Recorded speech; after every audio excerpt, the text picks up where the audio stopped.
Ok, ¿qué es Hadoop como almacenamiento? Lo que tenemos que comprender aquí es que, bueno, ya hemos explicado este problema, memoria mayor que la RAM, que fue lo que trajo el esquema de esta arquitectura distribuida conocida como Hadoop. Yo tengo aquí lo que se conoce como un name node, que es un nombre, un nodo coordinador, y voy a tener servidores con data node 1, data node 2, data node 3, data node 4. Entonces, si se dan cuenta, yo aquí tengo unos espacios, tienen colores. Eso significa de que cuando yo grabo un archivo, el archivo es dividido en pedazos, y esos pedazos son replicados. El nivel de replicación es de 3 en Hadoop. O sea, el mismo pedazo de información va a estar en 3 servidores, en 3 data nodes. Como se puede mostrar aquí, el rojo está aquí, está aquí, está acá. El blanco está acá, acá y acá. El celeste está en estos 3 aquí. Son réplicas. Las réplicas no solamente son para tener elementos resilientes, sino también para dar velocidad. Porque si me toca, si este disco o este servidor está ocupado, porque este servidor está ocupado, y yo requiero este blanco, pues lo puedo pedir acá o lo puedo pedir acá. Entonces, trataron de compensar los almacenamientos distribuidos por medio de estas réplicas, ¿no? Al momento de procesar. Aquí es cuando se produce el efecto del MapReduce, porque cuando yo ejecuto MapReduce, ejecuto map en cada nodo, y después cuando me toca hacer la integración, el reduce también en cada nodo, para finalmente unirlo dentro del name nodes, dependiendo del tipo de analítica que ejecute el modelo de MapReduce. Es un poco amplio, esto fue como inició esto, ¿no? Eh, del sistema distribuido de archivos. Para muchas personas que vienen del área de arquitectura van a decir, yo he visto esto como que si fueran RAID. Es cierto, solamente que el RAID es un disco. Acá utilizamos un servidor con discos. Entonces, cada servidor va a mantener un esquema de independencia con respecto a los otros servidores, especialmente los que están dentro de los nodos de datos, no los name nodes. A este esquema se lo conoce con el nombre de HDFS. Es un sistema de almacenamiento, Hadoop Distributed File System. O sea, esto es un sistema de almacenamiento distribuido. Sobre este esquema de HDFS se trabaja con MapReduce sobre los archivos. Y hay alguna arquitectura que utilizamos para hacerlo. Por ejemplo, hay programas en Hive o en Spark que se integran directamente con el MapReduce, o HBase, que no es NoSQL, o ingesta de datos por medio de Scope, u otros más. Es que existen algunos que ya no se utilizan, por ejemplo, el caso de PIC. Sí, posiblemente encuentro por ahí un ejemplo, pero no es una cosa muy utilizada a la fecha. Hay muchos ejemplos de PIC cuando estaba Yahoo, porque era utilizado como lenguaje base. O herramientas como Mahout para Machine Learning, actualmente utilizamos otras que no se utilizan. Pero el ejemplo que quiero mostrar aquí es cómo se formó este esquema de distribución de archivos. Para la arquitectura en general, esto es un gran disco duro. Hadoop es un gran disco duro. ¿Sí? HDFS. El HDFS es un esquema de distribución de datos en el cual yo por medio de un cliente invoco que me lea o me escribe un archivo. El name node coordinará cómo se va a grabar y cómo se va a leer el archivo dentro de los data nodes. Para un usuario, lo que tenemos que comprender aquí es que esto directamente es un gran disco duro, ¿sí? Un super disco duro. El HDFS no trabaja con diferentes arquitecturas, pero existe esta parte que se conoce con el nombre de YARM, que es como un sistema operativo que está dentro del HDFS. Los comandos que utiliza el HDFS son iguales que los comandos en Linux. No cambian, solamente que se antepone el comando HDFS. Esa sería como que la parte previa de la ejecución.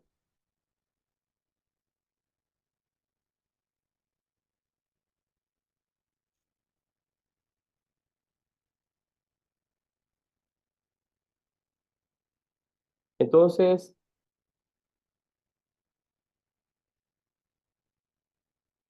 Hadoop es una herramienta que se utiliza para hacer un data lake. Yo puedo grabar fuentes, puedo utilizar los esquemas. ¿Por qué? Porque es un gran disco duro.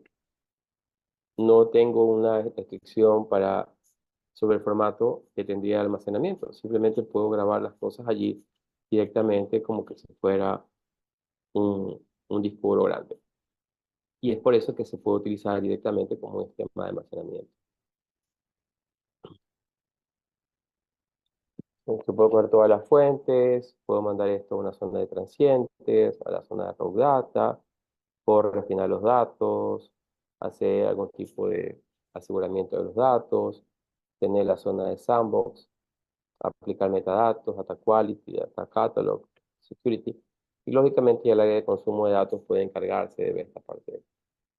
Entonces, Hadoop, como se comporta como un gran disco duro, puede permitir hacer ese tipo de operaciones. Esto solamente para que conozcan, ya habría que tener ustedes talleres más adelante de esto, es cómo son los comandos HDFS. O sea, te pone dentro del nodo del cliente HDFS, DFS, menos ls, slash, y ya puedo sacar la lista. Si se dan cuenta, todos son comandos Linux. No cat, cp, put, get, copy, o sea, son comandos que se utilizan dentro de Linux. O sea, si usted sabe comandos de Linux para manejar archivos, sabe utilizar HDFS. No existe una cosa así como que muy fuerte o diferente dentro de cómo se crea un directorio en el HDFS, para nada. Una vez que está configurado el nodo name y están configurados los nodos de datos, simplemente usted puede ir creando cada uno de los directorios dentro de la arquitectura del sistema distribuido. Y es aquí cuando existe como una desmitificación, porque por ejemplo, me ha tocado estar en proyectos en los cuales hay un mito sobre el Big Data, que sí, que hay que hacerlo de aquí o de allá. Una vez que instalan todo, instalan los nodos, instalan, ok. ¿Y cuáles son los comandos que se ejecutan? Los mismos de Linux o de Unix. Y la dificultad es que no hay dificultad. Los archivos los mandas a ingresar, los archivos después los puedes mandar a procesar con HDFS, DFS dentro de la parte de acá y listo. O sea, si sabes esos comandos, puedes utilizar los comandos directamente dentro del ambiente para manejar el HDFS, el Hadoop File System. O sea, no existe como que una cosa esotérica del esquema de almacenamiento, porque lo que está grabando son archivos dentro de un sistema distribuido, que a la larga se comporta como un super disco duro. Lo otro que existe ya la ejecución dentro del HDFS por medio de MapReduce. Son muchas palabras, yo proceso en cada nodo, mapeo, luego puedo mandar a ejecutar los algoritmos de reducción cuando ya están los resultados y al final obtengo el resultado. ¿Cuál es la diferencia que hay aquí con respecto a otras arquitecturas o inicialmente que no sé cómo arquitectura? Es porque esto se trataba mucho de lectura en disco. Por tanto, al ver mucha lectura en disco, el proceso se hacía muy largo. Entonces vinieron, estoy llamando a la simplificación del algoritmo, tengo muchas entradas, mapeo, esta salida la convierto en la entrada de la reducción y obtengo el valor de salida. Por ejemplo, quiero sacar el promedio de una lista de valores que están dentro de 5 nodos de datos. ¿Qué tiene que darme? Va a mapear y va a sumar todos los valores y me va a indicar cuántos valores sumó. Una vez que ya tenga la lista de la suma de valores con el valor, cuántos valores ha sumado por cada mapeador, esto va a venir al efecto de reducción en el cual sumará los valores y sumará a las veces los elementos y me va a decir el promedio es tanto. ¿Sí? Entonces, eh, algunas organizaciones se dieron cuenta de la complejidad de lo que estaba pasando y decidieron crear cierto tipo de arquitectura que a la fecha se utiliza para tratar de reducir esta complejidad, porque hacer un programa mapeador y un programa reductor terminó siendo repetitivo, o sea, hay cosas que se repiten y se repiten y se repiten y se repiten, y usted puede programarlos en Java, puede programarlos en Python, puede programarlos en otro lenguaje, pero más lenguajes que se ejecutan dentro del sistema operativo. Entonces, debido a esa complejidad, se crearon arquitecturas que trabajan sobre MapReduce en Hadoop. La primera arquitectura que se creó, una de las primeras arquitecturas que se creó fue esta herramienta llamada Hive, que es una base de datos que trabaja en HDFS. ¿Sí? Hive lee y escribe los archivos directamente en el HDFS.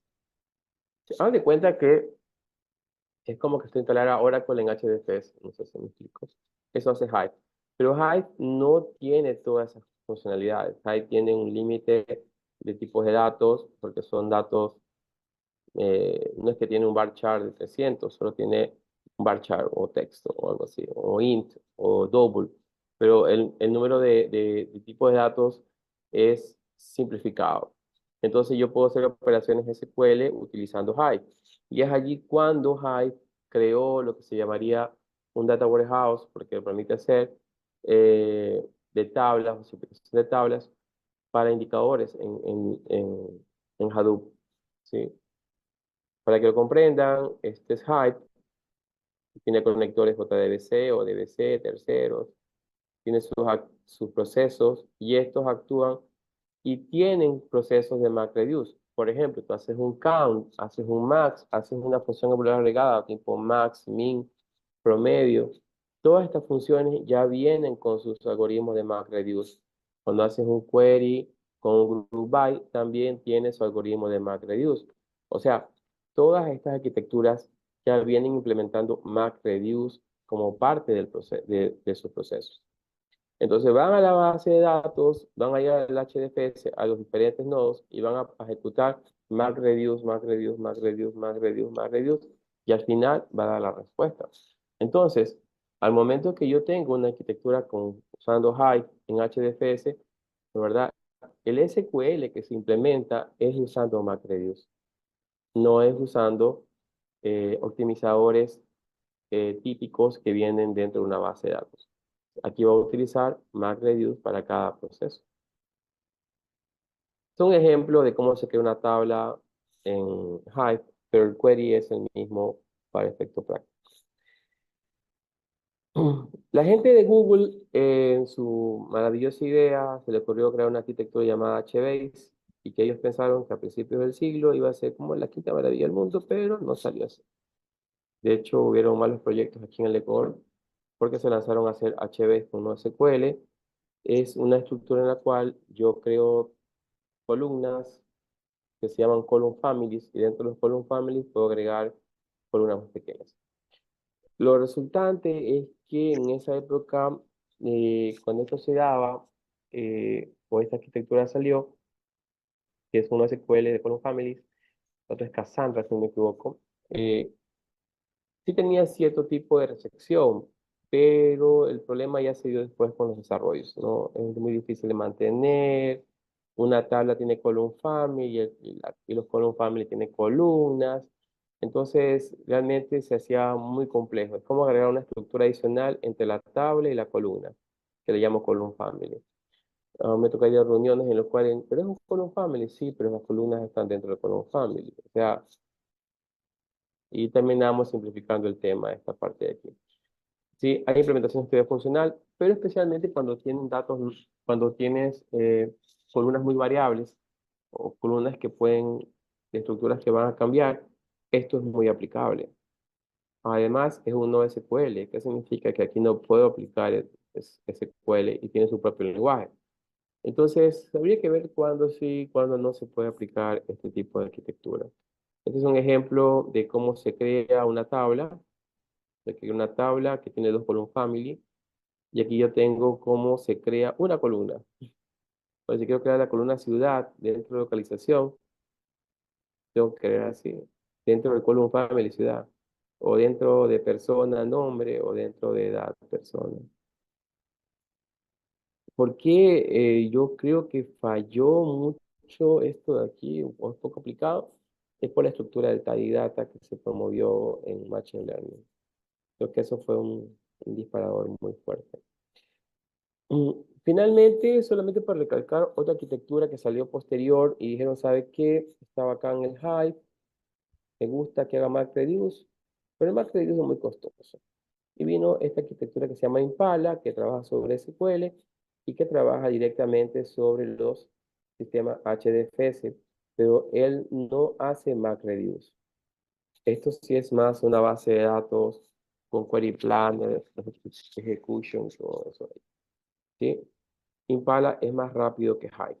¿No? Impala tendrá que serán 8 años, 9 años, y es más rápido que Hive. Es anecdótico. Usted crea una tabla dentro de su esquema de Hadoop y usted crea una tabla en Impala, automáticamente la está creando en Hive.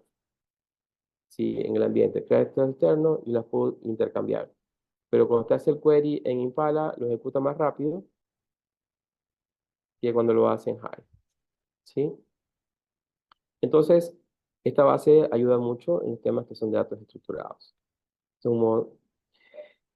Otros movimientos de datos, aquí realmente hablo de Scoop como algo primitivo porque es la herramienta que nació como migrador de datos, especialmente para tablas que se importen o se exporten a el HDFS. O sea, esto incluye también un proceso de MapReduce, de mapeo para grabar en cada storage, en cada nodo de datos.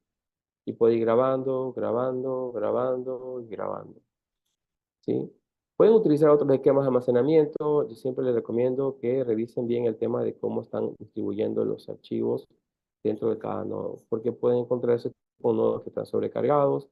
A veces utilizan herramientas que mandan cosas directamente a un nodo y evitan hacer la distribución de los datos en cada nodo. Entonces, Scoop permite hacer ese tema de importar, exportar los datos. Existen otros más, como el caso de